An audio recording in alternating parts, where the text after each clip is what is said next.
శుక్లాంబరధరం విష్ణుం శశివర్ణం చతుర్భుజం ప్రసన్నవదనం ఛాయేత్ సర్వవిఘ్నోపశాంతయేత్. గురుర్బ్రహ్మా గురుర్విష్ణుః గురుర్దేవో మహేశ్వరః. గురుః సాక్షాత్ పరబ్రహ్మ తస్మై శ్రీగురవై నమః. వ్యాసాయ విష్ణురూపాయ వ్యాసరూపాయ విష్ణవే నమో వై బ్రహ్మనిధయే వాసిష్ఠాయ నమో నమః. కూజంతం రామ రామీతి మధురం మధురాక్షరం ఆరుహ్య కవితాశాఖాం వందే వాల్మీకికోకిలం. శ్రుతిస్మృతిపురాణానాం ఆలయం కరుణాలయం నమామి భగవత్పాదశంకరం లోకశంకరం. వాగర్ధావివ సంపృక్తౌ వాగర్ధప్రతిపత్తయే జగతః పితరౌ వందే పార్వతీపరమేశ్వరౌ. సూక్తిం సమగ్రయతున స్వయమేవ లక్ష్మీః శ్రీరంగరాజమహిషీ మధురైః కటాక్షైః. వైదగ్ధ్యవర్ణగుణగుంభనగౌరవైర్యాం కండూలకర్ణకుహరాः కవయోధయంతి. హైమోధ్వపుండ్రమజహన్మకుటం సునాసం మందస్మితం మకరకుండలచారుగండం బింబాధరం బహుళదీర్ఘకృపాకటాక్షం శ్రీవేంకటేశముఖమాత్మని సన్నిధత్తాం. మనోజవం మరుతతుల్యవేగం జితేంద్రియం బుద్ధిమతాం వరిష్టం వాతాత్మజం వనరయూథముఖ్యం శ్రీరామదూతం శిరసా నమామి. ఆపదామపహర్తారం దాతారం సర్వసంపదాం లోకాభిరామం శ్రీరామం భూయో భూయో నమామ్యహం. శ్రీరామచంద్రం శ్రితపారిజాతం సీతాముఖాంబోరుహచంచరీకः సమస్తకల్యాణగుణాభిరామः నిరంతరం మంగళమాతనోతు. సింధూరారుణవిగ్రహాం త్రినయనాం మాణిక్యమౌళిస్ఫురత్తారానాయకశేఖరాం స్మితముఖీం ఆపీనవక్షోరుహాం పాణిభ్యాం అళిపూర్ణరత్నచషకం రక్తోత్పలం బిభ్రతీం సౌమ్యాం రత్నఘటస్థరక్తచరణాం ధ్యాయేత్ పరేదంబికాం. హరి ఓం. పరమేశ్వర స్వరూపైన సభకి నమస్కారం. సభాయే నమః. హరి ఓం. పూర్వం ఎక్కడికైనా వచ్చి 4 మాటలు చెప్పండి అంటే చాలా ధైర్యంగా వచ్చి చెప్పేసేవాడిని. ఎందుకంటే మనకి ఎలాగో ఏమీ తెలియదని అందరికీ తెలుసు కదా, ఏం చెప్తే ఏమవుతుంది లేని. ఇప్పుడు వేదిక మీదకి వచ్చిన తర్వాత ఈయన ఇంద్రుడు చంద్రుడు మహాత్ముడు మహాపురుషుడు సద్గురువు సంతుష్టుడు నిత్య సంతోషి అనర్గళ ప్రసంగం చేయగలిగినవాడు ఇతర రాష్ట్రముల యందు కూడా అభినందనలు పొందినవాడు, ఇన్ని విశేషణాలు నాకేస్తే నా మీద నాకే అనుమానంగా ఉంది, ఏమిటి నాకు ఇంత ప్రజ్ఞ ఉందా అని. అందుకని ఆ స్థాయిలో మాట్లాడగలనా అని ఒక బెంగ కలుగుతోంది. అందుకని మీరు మూర్తిగారు చెప్పినవి మూర్తిగారి అన్నగారు చెప్పినవి వాటి రెండింటినీ మర్చిపోండి కాసేపు. అవి నా యందు అభిమానం. చంటి పిల్లాడికి ఏం తెలుస్తుందండి? చంటి పిల్లాడికి ఏం తెలియదు, వాడప్పటికి సాధించింది ఏం ఉండదు. కానీ అమ్మ ఏం చేస్తుందంటే వాడిని ఒళ్ళో పడుకోబెట్టుకుని నా కన్న కదూ, నా తండ్రి కదూ, నా బుజ్జి కదూ, నా కొండ కదూ, నా గోవిందుడు కదూ, నా శివుడు కదూ అంటుంది. అంటే వాడన్నీ అవన్నీ అయిపోయాడనే. అది తల్లి అభిమానం కొడుకు మీద లోపల పొంగు ఆగక వాగ్రూపంగా బయటికి వచ్చేస్తే వాడు ఇంద్రుడైపోతాడు, చంద్రుడైపోతాడు, ఉపేంద్రుడైపోతాడు. ఇప్పుడు మూర్తిగారి అన్నగారు నా పట్ల చెప్పిన మాటలు కూడా అటువంటివి. ఎందుకంటే వారికి నా యందు వల్లమాలిన అభిమానం. ఆ అభిమానం చేత వాగ్రూపాన్ని పొందితే అనేక విశేషణాలు వేసి చెప్పారు. అవన్నీ నిజమని మీరు అనుకోకండి.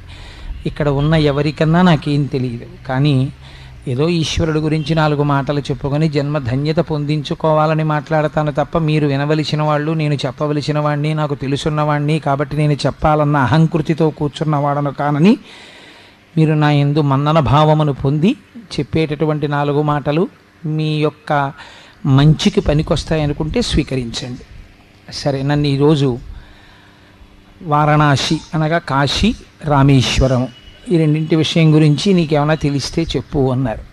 అయితే సాధారణంగా ఏంటంటే ప్రపంచంలో ఎలా ఉంటుందంటే, ఏమంటే సుందరకాండ గురించి చెప్పండి, రామాయణం గురించి చెప్పండి, లేకపోతే భాగవతం గురించి చెప్పండి, శివానంద లహరి గురించి చెప్పండి అని అడిగేవాళ్ళు ఉంటారు. కానీ కాశీరామేశ్వరాల గురించి చెప్పండి అని అడిగిన వాళ్ళు ఇప్పటిదాకా నా జీవితంలో తటస్థపడలేదు. ఇదే మొదటిసారి కాశీరామేశ్వరాల గురించి చెప్పండి అని. నేను యథార్థం చెప్పకపోవడమే, ఆ టాపిక్ గురించి విన్నప్పుడు నేను ఆశ్చర్యపోయాను. ఇదేమిటి ఇలా మనం ఎప్పుడు వినలేదే, ఇలా అడిగిన వాళ్ళని ఏమిటి ఇంత గమ్మత్తుగా అడిగారు అని. సరే, ఇంత మంచి విషయాన్ని వారు అడిగినప్పుడు దాన్ని ఎందుకు పక్కన పెట్టాలి అని తప్పకుండా దాని గురించి మాట్లాడుకుందాంలేండి అన్నాను. ఇది అసుర సంధ్య వేళ. అసుర సంధ్య వేళ అందున త్రయోదశి ప్రవేశిస్తోంది, తెల్లవారితే. త్రయోదశి శైవ సాంప్రదాయమునందు చాలా విశిష్టమైనటువంటి తిథి. అటువంటి అసుర సంధ్య వేళలో పరమోత్కృష్టమైనటువంటి సంధ్యాకాలంలో కాశీక్షేత్రాన్ని స్మరించడమే చాలా గొప్ప విశేషం. నేను ఎందుచేత ఈ మాట అంటున్నానంటే కాశీ క్షేత్రాన్ని గురించినటువంటి విశేషములు అనేక పురాణాల్లో చెప్పబడ్డాయి. దాని గురించి స్కాందంలో కొంత ప్రస్తావన ఉంది. విశేషంగా బ్రహ్మవైవర్త పురాణంలో కాశీ గురించి చెప్పబడింది. కాశీకి అనేక పేర్లు. కాశీ అని మనం సాధారణంగా వ్యవహరిస్తూ ఉంటాం. రెండవది వారణాసి అని ఒక పేరు. మూడవది మహాశ్మశానము అని ఒక పేరు. ఎందుకనంటే వారణాసి వెళ్ళిన వాళ్ళు చూసుంటారు, సంకల్పం చెప్పేటప్పుడు మహాశ్మశాని అని చెప్తారు. దానికి మహాశ్మశానము అని ఒక పేరు. ఈ 3 పేర్లతో ఉంటుంది కాశీ పట్టణం. ప్రపంచంలో భౌగోళికంగా భూమిని మనం అనేక పేర్లతో పిలిచినప్పుడు ఒక్కొక్క ఊరికి ఒక్కొక్క పేరు. ఇప్పుడు మన ఊరిని కాకినాడ అని పిలుస్తున్నాం. అసలు దీని పేరు కాకినాడ కాదు, దీని అసలు పేరు కోకనదము. కోకనదము అని ఎందుకు పిలిచారంటే ఎక్కడ పడితే అక్కడ పూర్వం ఈ పట్టణంలో చెరువులు ఉండేవిట. చెరువులుండి అరవిరిసినటువంటి ఎర్రతామరలతో నిండి ఉండేది ఈ పట్టణం. అందుకే మీరు ఇప్పటికీ చూడండి, ఎక్కడ చూసిన చెరువులు కనపడతాయి. బాలాజీ చెరువు అలా. ఇప్పుడంటే చెరువులు లేవనుకోండి, అవి కప్పెట్టేసి కొత్త కొత్త ప్రాంగణాలు వచ్చేస్తున్నాయి. కాబట్టి దీని పేరు కోకనదము. ఆ కోకనదము నానుడి యందు మారి మారి మారి మారి చిట్ట చివరికి ఇవాళ కాకినాడ అయింది. అలా మనం ఏదో ఆ ప్రాంతంలో ఉండేటటువంటి ఒక వైశిష్ట్యాన్ని దృష్టిలో పెట్టుకుని ఒక పేరు పెడుతూ ఉంటారు. కానీ కాశీ పట్టణానికి అలాగే వచ్చిందా పేరు, లేకపోతే అలా రావడం వెనకాతల ఏదైనా ఒక రహస్యం ఉన్నదా అంటే, వారణాసి అనబడేటటువంటిది పౌరాణికంగా వినపడేటటువంటి పేరు. ఎక్కువగా దాన్ని సంప్రదాయంలో వారణాసి అని పిలుస్తారు. వారణాసి అని పిలవడం వెనకాతల ఉన్న రహస్యం, గంగ ప్రవహించేటప్పుడు 2 చోట్ల సంగమాన్ని చెందుతుంది.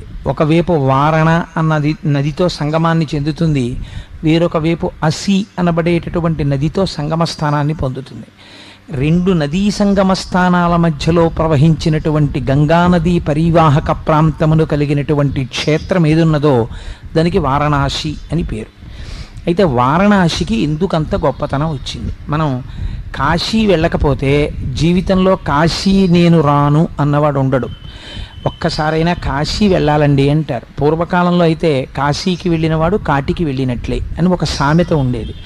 అలా తెలిసి కూడా మరి ఎందుకు కాశీ వెళ్ళడానికి సిద్ధపడేవారు? కాశీకి అంత గొప్పతనం ఎందుకు వచ్చింది? దీని గురించి నేను మాట్లాడవలసి వస్తే, నేను ఒక పురాణ వాక్కు గురించి చెప్పకుండా చెప్తే దానికి నేను ఒక పరిపూర్ణత ఇచ్చినవాడను కాను.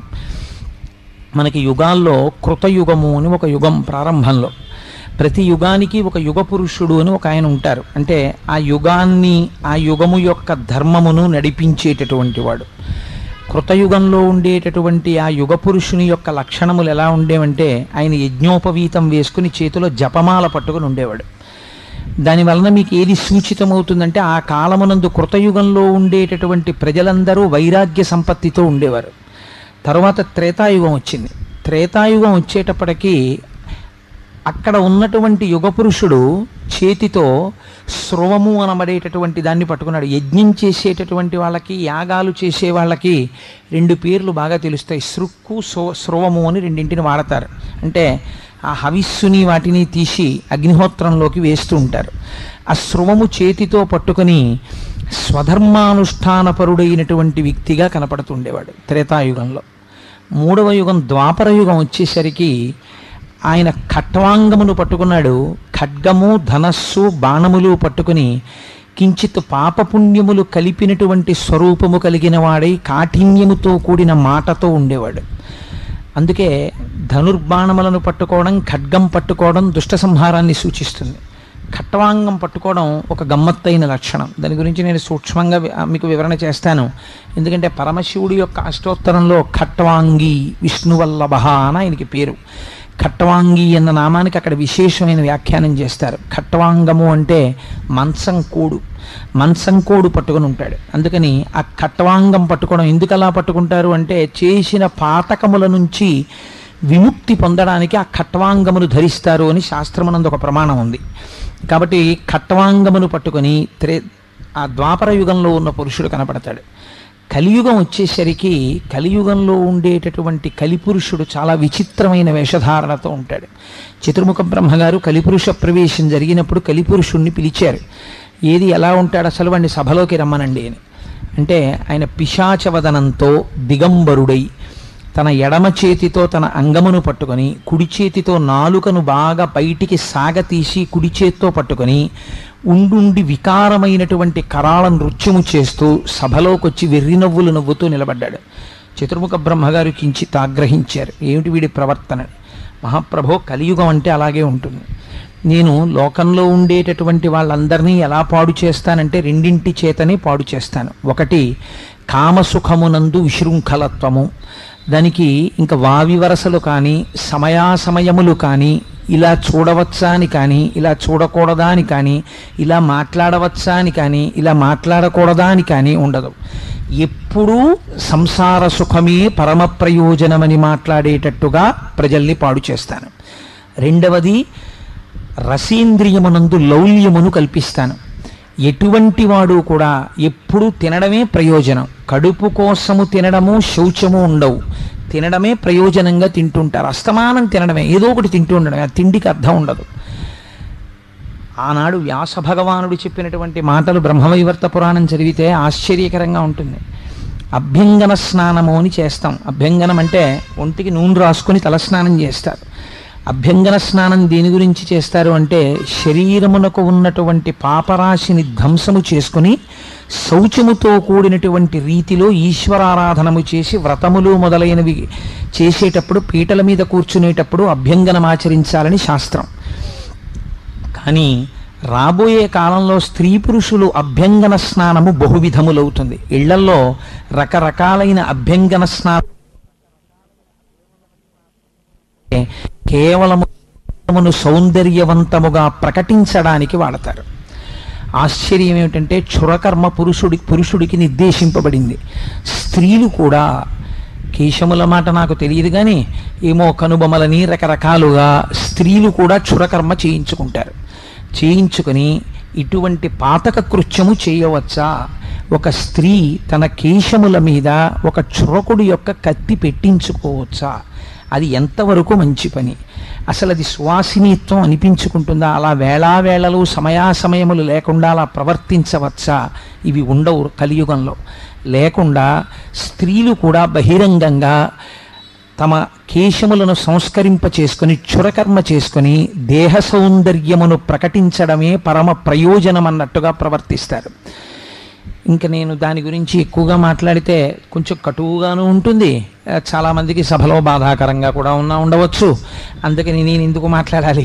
కొద్దిగా మాట్లాడితే చాలు కదా, దాని గురించి మీరు తెలుసుకుని ఉంటారు. క్షేత్ర మహాత్యం చెప్పేటప్పుడు దాన్ని చెప్పకపోతే పరిపూర్ణత ఉండదు కాబట్టి దాన్ని స్పృశించడం. కాబట్టి ఇన్ని రకాలుగా సమాజము భ్రష్టమైపోతుంది. నేను పాడు చెయ్యడానికి మొట్టమొదట ఎవరిని పట్టుకుంటానో తెలుసా? ఎవడు భగవన్నామమును పట్టుకుంటాడో వాణ్ణే ముందు పాడు చేస్తాను. ఇందుచేత వాడు భగవన్నామం పట్టుకుని భగవంతుడి వైపుకి అడుగులేస్తాడేమో అని నాకు భయం. అందుకని అనేక రకములైన లౌల్యములను సృష్టించి వాణ్ణి కిందకి లాగేసే ప్రయత్నం చేస్తాను. ఊపిరాడనివ్వను. ఇంద్రియముల యొక్క లంపటంలో కొట్టుకునేటట్టు చేస్తాను కలియుగంలో అని ప్రతిజ్ఞ చేసి చతుర్ముఖ బ్రహ్మగారు అన్నారు, నీ యుగం ప్రారంభమైంది, నీ లక్షణం అది, కాబట్టి నువ్వు ప్రారంభం చెయ్యవచ్చు అంటే కలియుగం ప్రారంభమైంది. ఇటువంటి కలియుగం ప్రారంభమైనటువంటి సమయంలో దేవతలందరూ శ్రీ మహావిష్ణువుని ప్రార్థన చేశారు. మహానుభావుడు శ్రీమన్నారాయణుడు వారికి దర్శనమిచ్చారు. బ్రహ్మవైవర్త పురాణంలో ఒక ఆశ్చర్యకరమైన విషయాన్ని అడుగుతారు. అయ్యా, యుగాంతం అయిపోయినప్పుడు ఈ భూమి అంతా నీటి చేత కప్పబడిపోయింది. నీటి చేత కప్పబడిపోయినప్పటికీ భూమండలం మొత్తం మీద ఒకే ఒక ప్రాంతం మాత్రం బల్లపరుపుగా గొడుగు తేలినట్టు తేలుతూ కనపడింది. ఎంత నీరు వచ్చినా అది మాత్రం నీటిలో తడిసిపోలేదు, మునిగిపోలేదు. అది బల్లపరుపుగా పైకి తేలుతూనే ఉంది. దాని యొక్క యథార్థ స్వరూప దర్శనము చేయగోరినటువంటి వారు నమస్కరించి నిలబడితే అది వారికి పరంజ్యోతిగా దర్శనమిచ్చింది. ఆ ప్రాంతమేమి, ఆ క్షేత్రమేమి, అది ఏ భూమండలం, ఎందుకు అలా తేలింది? అది మాత్రం లయం అయిపోయినప్పుడు బ్రహ్మాండం అంతా నీటిలో అది లయం అవదా? దాని గురించి మాకు చెప్పవలసింది అని అడిగారు. అప్పుడు శ్రీ మహావిష్ణువు దేవతలందరికీ చెప్పారు, దానికే వారణాసి అని పేరు. యుగాలు వెళ్ళిపోతాయి కానీ ఒక్క వారణాసి పట్టణం మాత్రం యుగాంతంలో కూడా నీటి యందు మునిగిపోకుండా అలా గొడుగు రూపంలో మండలాకారంగా బోర్లించిన గొడుగు ఎలా ఉంటుందో అలా నీటి మీద తేలి ఉంటుంది. ఆ క్షేత్రమునకు ఉన్నటువంటి వైభవం అటువంటిది. కాశీ సాక్షాత్తుగా మోక్షపురి. అందుకే కాశీ అన్న పేరు రావడానికి ఒక కారణం చెప్తారు. కాశితులు ఉన్న ప్రదేశము కనుక దానికి కాశీ అని పేరు. అనగా మీరు కాశీ పట్టణంలోకి ప్రవేశించిన తరువాత నాకు ఈ కోరిక తీరాలి అని మీరు అడగకూడదు. ఏ విధమైనటువంటి కోరిక ఉన్నవాడు కూడా కాశీ క్షేత్ర ప్రవేశము చేయరాదు. శాస్త్రం అలాగే మాట్లాడింది. అక్కడికి వెళ్ళి మాకు పిల్లలు పుట్టాలండి, లేకపోతే మాకు ఉద్యోగం రావాలండి, లేకపోతే మాకు ఈ కోరిక తీరాలండి, ఆ కోరికతో నీవు కాశీపట్టణ ప్రవేశము చేయరాదు. 2, కాశీపట్టణ ప్రవేశం చేసిన తరువాత అత్యంత నియమనిష్టలతో ప్రవర్తించగలిగితే మాత్రమే కాశీపట్టణ వాసం చెయ్యాలి. తప్ప నేను నియమనిష్టలు పాటించను, నేను ఎప్పుడూ 7 గంటలకి నిద్ర లేస్తాను, 8 గంటలకి నిద్ర లేస్తాను, నువ్వు కాశీపట్టణ ప్రవేశం చేయకూడదు. నువ్వు శాస్త్రధర్మాన్ని పాటించగలిగితేనే కాశీపట్టణంలో ప్రవేశించి అక్కడ వాసం ఉండాలి. ఎందుచేత అంటే అది కేవలము జ్ఞానులు ఉండేటటువంటి ప్రదేశము. కాశీపట్టణంలో ప్రవేశించినటువంటి వాడు ఎంత అజ్ఞాని అయినప్పటికీ అతనికి ఉన్నటువంటి అజ్ఞానమే పాపరూపంలో ఉంటుంది. ఆ పాపరూపమైనటువంటి అజ్ఞానమును పోగొట్టి ఒక జ్యోతిగా భాషించి మీకున్నటువంటి పాపములను దహించగలిగినటువంటి గొప్ప క్షేత్రము ఈ భూమండలం మొత్తం మీద కాశీ.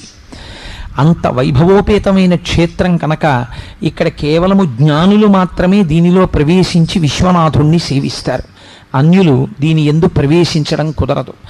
మా గురువుగారు నాతో ఒకసారి ఒక మాట చెప్పారు. కోటేశ్వరరావు, కాశీ వెడదామని చాలామంది అనుకుంటారయ్యా, కానీ కాశీ వెళ్ళడం అనేటటువంటిది అంత తేలిక కాదు. కాశీ వెడదాం అనుకుని పొలిమేరల దాకా వెళ్ళలేక తిరిగి వచ్చేసినటువంటి వాళ్ళు నాకెందరో తెలుసు. కాశీలోకి వెళ్ళడం అంత తేలిక కాదయా. కాశీ వెళ్ళాలంటే ఈశ్వరానుగ్రహం ఉండాలి. ఎవరికి ఈశ్వరుడి అనుగ్రహం ఉంటుందో వాళ్ళు మాత్రమే కాశీపట్టణ ప్రవేశం చెయ్యగలరు. అందున కాశ్యాంతు మరణాన్ ముక్తి, కాశీలో మరణించినంత మాత్రం చేత ముక్తినిస్తానన్నారు పరమాత్మ. కాశీలో మరణిస్తే ముక్తి రావడం ఒకెత్తు. కాశీపట్టణం గురించి చాలా గొప్ప విశేషం ఏమిటో తెలుసా అండి? ప్రపంచంలో మీకు 3 రకములైనటువంటి ఫలితములను ఇచ్చేటట్టుగా ఉంటాయి క్షేత్రములన్నీ. ఒకటి, మీరు ఇహజన్మలో ఈ శరీరముతో ఇప్పుడు చేసినటువంటి పాపములను పోగొట్టగలిగినటువంటి శక్తి కలిగినవి క్షేత్రాలు ఉంటాయి. ఉదాహరణకి వెంకటాచలమునందు స్వామి పుష్కరిణి. స్వామి పుష్కరిణిలో మీరు స్నానం చేశారనుకోండి, మీ పాపరాశి ధ్వంసమవుతుంది. కానీ స్నానం చేసేటప్పుడు కాకి స్నానం అని కాదు దాని ఉద్దేశ్యం. మీకు స్వామి పుష్కరిణి మీద అంత విశ్వాసముతో ఆ పుష్కరిణి స్నానం చేయాలి. స్వామి పుష్కరిణి స్నానం సద్గురు పాదసేవనం ఏకాదశి వ్రతంచాపి త్రయం అత్యంత దుర్లభం. స్వామి పుష్కరిణి స్నానం అంటే అంత తేలిగ్గా దొరికేదేం కాదు. కాబట్టి స్వామి పుష్కరిణి యందు స్నానము చేసినటువంటి వారి పాపరాశి ధ్వంసమవుతుంది.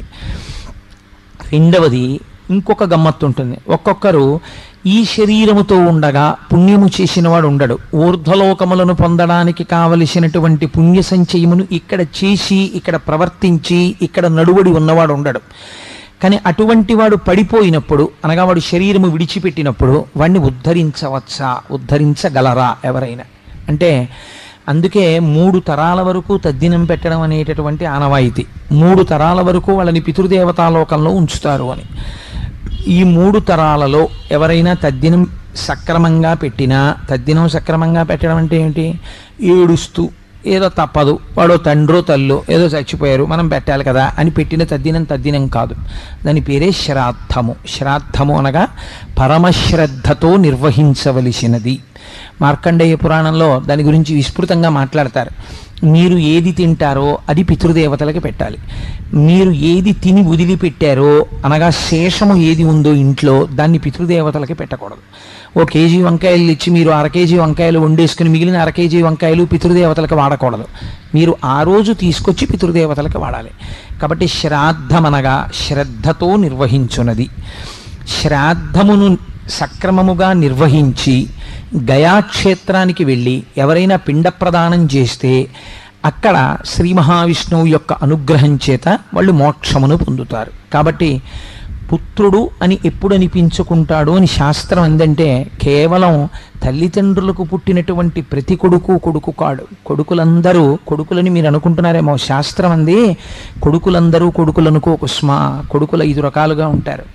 కొడుకు పుట్టినప్పుడు మొట్టమొదటి పుట్టినటువంటి కొడుకు రుణపుత్రుడు.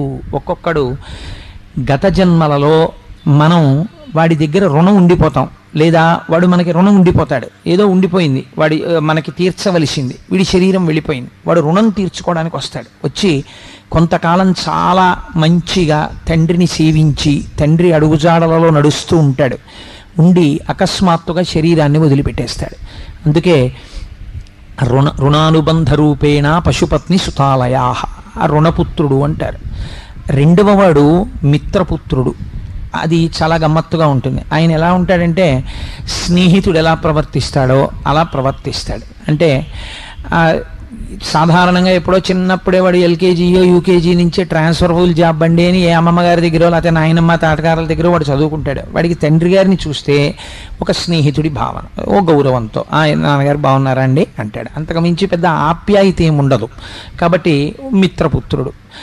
మూడవ వాడు ఉంటాడు, వాడు సేవకపుత్రుడు. వాడిది చాలా గమ్మత్తుగా ఉంటుంది. వాడికి అక్షరం ముక్క రాదు, తండ్రిని ఉద్ధరించలేడు, ఓ రూపాయి సంపాదించలేడు, వాడు ఎందుకు పనికిరాడు. కానీ వాడికి ఉన్న గొప్పతనం ఏమిటో తెలుసా అండి? మీరు వెళ్ళే గేటు దగ్గర నించున్నారనుకోండి, వాడు కుర్చీ పట్టుకొట్టేస్తాడు. నాన్నగారండి కూర్చోండి నాన్నగారండి అంటాడు. పడుకున్నారనుకోండి, నాన్నగారండి మీ కాళ్ళు పడతానండి అంటాడు. తండ్రి స్నానం చేసి వచ్చేసాడు అనుకోండి, నాన్నగారు మీ పంచి నేను ఆరేసేసానండి అంటాడు. తండ్రి సంధ్యావందనం చేసుకుందామని కూర్చున్నాడు అనుకోండి, తండ్రికి చెంబుతో నీళ్లు తీసుకొచ్చి బిందెతో అక్కడ పెట్టేస్తాడు. ఏమి చేస్తాడంటే, ఒక సేవకుడు ఎలా ప్రవర్తిస్తాడో అలా ప్రవర్తిస్తాడు. అంటే గత జన్మలలో ఉండిపోయినటువంటి సేవకులు శరీరమును విడిచిపెట్టేటప్పుడు యజమానినే జ్ఞాపకం చేసుకుంటూ వెళ్ళిపోతే వాళ్ళు సేవకుడు మళ్ళీ పుత్రుడిగా వస్తాడు. అందుకని సేవకపుత్రుడు. ఇంకొకడు ఉంటాడు, వాడో విచిత్రమైన వ్యక్తి, కర్మపుత్రుడు. వాడు ఎందుకు పనికి వస్తాడంటే, చిన్నప్పటి నుంచి ఎక్కడో హాస్టల్లో ఉంటాడు, అలాగే పెరుగుతాడు. ఆ తర్వాత ఇంజనీరింగ్, ఆ తర్వాత పీజీ, ఆ తర్వాత ఉద్యోగం వచ్చేస్తుంది. వాడు ఎక్కడో చదువుకుంటుంటాడు, వాడు ఎక్కడో ఉద్యోగం చేసుకుంటాడు, వాడి అకౌంట్ వాడే వేసుకుంటాడు. వాడు ఒక రోజున వచ్చి దండం పెడతాడు, నాన్నగారండి మీ కోడల్ని తీసుకొచ్చాను ఆయుష్మాన్ భవ అంటాడు తండ్రి. వాడు వెళ్ళిపోతాడు. వాడు ఎక్కడో ఉంటుంటాడు, ఎప్పుడో టెలిగ్రామ్ ఇస్తాడు. నేను ఈ మధ్య కాకినాడలో ఒక విచిత్రమైన విషయం విన్నాను. నా స్నేహితుడు పేరు ఎందుకు లేని చెప్పడం, ఆయన వాళ్ళ అబ్బాయిని చూడడానికి వెళ్తే మనవడితో కూడా ఉన్నాడు వాళ్ళ అబ్బాయి. ఆయన చూసి వచ్చి, ఏం ఆశ్చర్యం కోటేశ్వరారు, నాకు మనవాడు కూడా పుట్టిసేయండి, మా అబ్బాయి చెప్పనే లేదు నాకు అన్నాడు. ఒక్కొక్క కొడుకు అలా ఉంటాడు. కాబట్టి వాడు ఎప్పుడు వస్తాడంటే, ఈ తండ్రి శరీరం పడిపోయిన తర్వాత వాడికి టెలిగ్రామ్ ఇస్తారు. వాడు ఎక్కడో అమెరికాలోనో రష్యాలోనో ఎక్కడో ఉంటాడు. వాడు పుట్టినందుకు ఈయనకి ప్రారంభం ఏమిటంటే, ఓ 48 గంటలు ఐస్ పెట్లో ఉంటాడు ఆయన. ఉంటే వాడు వస్తాడు. వాడు వచ్చి ఏం చేస్తాడంటే, బయటికి తీసి దీన్ని అంచేష్టి చేసేస్తాడు. చేసేసి, అంత టైం లేదండి, 11 రోజులు సెలవు కుదరదు, దీనికి లఘువు ఏమైనా ఉందా అని అడుగుతాడు పండితుల్ని పిలిచి.